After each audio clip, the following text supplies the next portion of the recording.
Hello दोस्तों, आज हम 12th क्लास हिंदी कोर का 18वां चैप्टर श्रम में विभाजन और जाति प्रथा और मेरी कल्पना का आदर्श समाज चैप्टर देखने वाले, जिसके लेखक है बाबा साहेब भीमराव अंबेडकर। इसमें हम लोग लेखक परिचय और फिर प्रश्नावली देखेंगे। तो इनका जन्म जो हुआ था वह हुआ था 14 अप्रैल 1991 में महू, जो कि मध्य प्रदेश में है। मृत्यु जो हुआ था वह दिसंबर 1956 में दिल्ली में हुआ था। प्रमुख रचनाएं इसमें जो है वह है the castes in India, their mechanism, genesis and development 1917 में यह प्रथम प्रकाशित कृति था। और फिर the untouchables who are they, यानी कि जो छुआछूत वाले होते थे उन पर लिखा गया था, जो कि 1948 में। और फिर आगे है हु आर द शूद्राज, जो कि 1946 में हुआ था प्रकाशित। फिर अगला बुद्धा एंड हिज धम्मा 1957 ईस्वी में। और फिर थॉट्स ऑन लिंग्विस्टिक्स स्टेट 1955 ईस्वी में।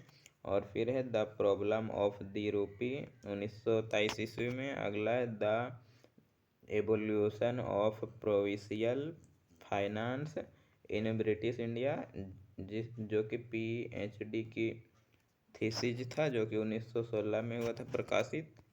और इनकी अगला रचना जो है वह है the rise and fall of the Hindu women 1965 ईस्वी में।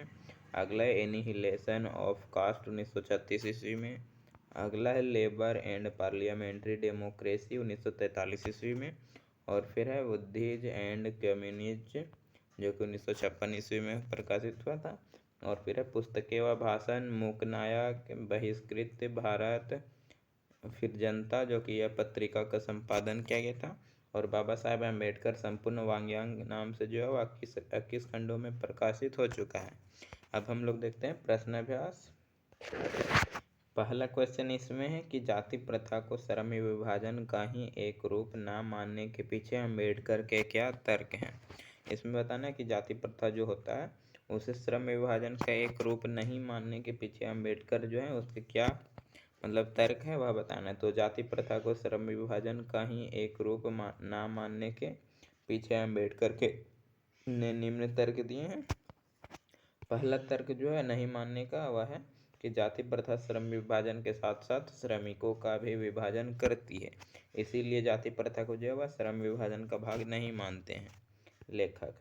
दूसरा कारण जो है वह है जाति प्रथा में श्रम विभाजन मनुष्य की रुचि पर आधारित नहीं होता है, यानी कि जाति प्रथा में जब श्रम विभाजन हो जाता है तो मनुष्य की रुचि पर विभाजन नहीं होता है। जैसे कि मैं अगर कुछ दूसरा काम करना चाहता हूँ तो उसमें नहीं जाता है। इसमें जो लोग हैं वह अपनी इच्छा के अनुसार पेशा या कार्य का चुनाव करने की आज़ादी जाति प्रथा के कारण नहीं मिल पाती है, यानी कि लोगों की अपनी इच्छा के अनुसार जो काम जानते हैं उसके अनुसार जो है वह पेशा या कार्य करने का जो चुनाव करने की आज़ादी है वह जाति प्रथा के कारण नहीं मिल पाता है। क्योंकि जो जैसे कि माना जाता है जो कुम्हार है उसका बेटा भी कुम्हार बनेगा, इस तरह यह जाति प्रथा में चलता है। तीसरा है कि माता पिता के सामाजिक स्तर अथवा जन्म के आधार पर पेशा का चुनाव कर दिया जाता है। जैसे कि कोई दूसरे जाति का है तो उसका बेटा भी दूसरे जाति का ही रहेगा। अगला पॉइंट है कि भारत में जाति प्रथा मनुष्य को जीवन भर के लिए जो है एक पेशे में बांध देती है, वह दूसरा कार्य उसे करने की छूट नहीं दिया जाता। जैसे कि पंडित लोग होते हैं वह पूजा सिर्फ कराते हैं और फिर इससे लोग जो है भूखे मरने की स्थिति में भी आ जाते हैं। दूसरा क्वेश्चन देखें तो वह है जाति प्रथा भारतीय समाज में बेरोजगारी व भूखमरी का भी एक जो वह कारण कैसे बनती है, क्या यह स्थिति आज भी है, यह बताना है। तो जाति प्रथा भारतीय समाज में बेरोजगारी व भूखमरी का जो कारण बनती रही है प्रारंभ से ही, इसके पीछे जाति प्रथा का कठोर बंधन है। और फिर जाति प्रथा के कारण जो है वह व्यक्ति को जन्म के आधार पर जो है वह अपना पुश्तैनी पेशा अपनाना पड़ता है, जो कि पिता का होता है उसी को। और फिर जो है वह पुश्तैनी पेशा में आय को चाहे हो या फिर ना हो, जिसके कारण भूखमरी की नौबत आ जाती है। और फिर भारत में ऐसे जो है वह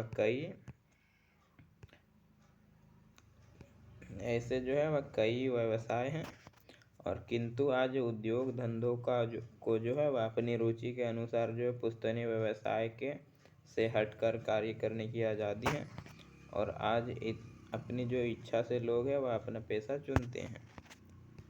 तीसरा क्वेश्चन देखें तो लेखक के मत से दास्ता की जो व्यापक परिभाषा क्या है? इसमें लेखक के मत से बताना है दास्ता की परिभाषा। तो दास्ता शब्द का अर्थ होता है किसी दूसरे व्यक्ति के द्वारा किसी व्यक्ति के जाति के आधार पर उसके कार्य को चुन दिया जाना जो है वह दास्ता कहलाता है।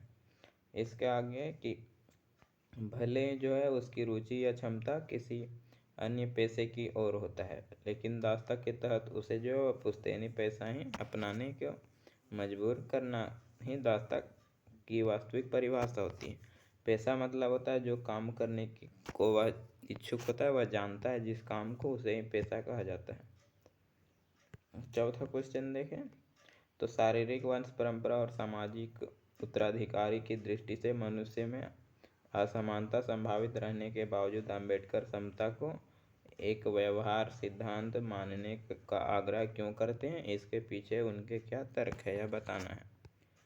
तो इसका आंसर है क्योंकि समाज में अपने सभी सदस्यों की अधिकतम उपयोगिता तभी प्राप्त की जा सकेगी जब व्यक्ति या फिर समूह को उसकी क्षमता और रुचि के आधार पर कार्य करने का जो है समान अवसर प्रदान होगा। इसके आगे देखें तो अम्बेडकर का तर्क है कि शारीरिक वंश परंपरा और सामाजिक की असमानता के बंधन में जो है बंधा हुआ व्यक्ति अपनी रुचि, योग्यता और कुशलता का सही प्रयोग नहीं कर सकता है और समानता एवं समता का सिद्धांत जो है उचित और सही भी है। पांचवा क्वेश्चन है कि सही में अम्बेडकर भावनात्मक समन्वय का मानवीय दृष्टि के तहत जातिवाद का उन्मूलन चाहता है, जिसकी प्रतिष्ठा के लिए भौतिक स्थितियों और जीवन सुविधाओं का तर्क दिया गया है। क्या आप इससे सहमत है, इसे बताना है। तो इसका आंसर है हाँ, मैं पूर्णतः सहमत हूँ कि उन्होंने भावनात्मक समत्व और मान्यता के लिए जातिवाद का उन्मूलन चाहा है और उनका मानना है कि जाति प्रथा श्रमिकों को अस्वाभाविक विभाजन ही नहीं करती बल्कि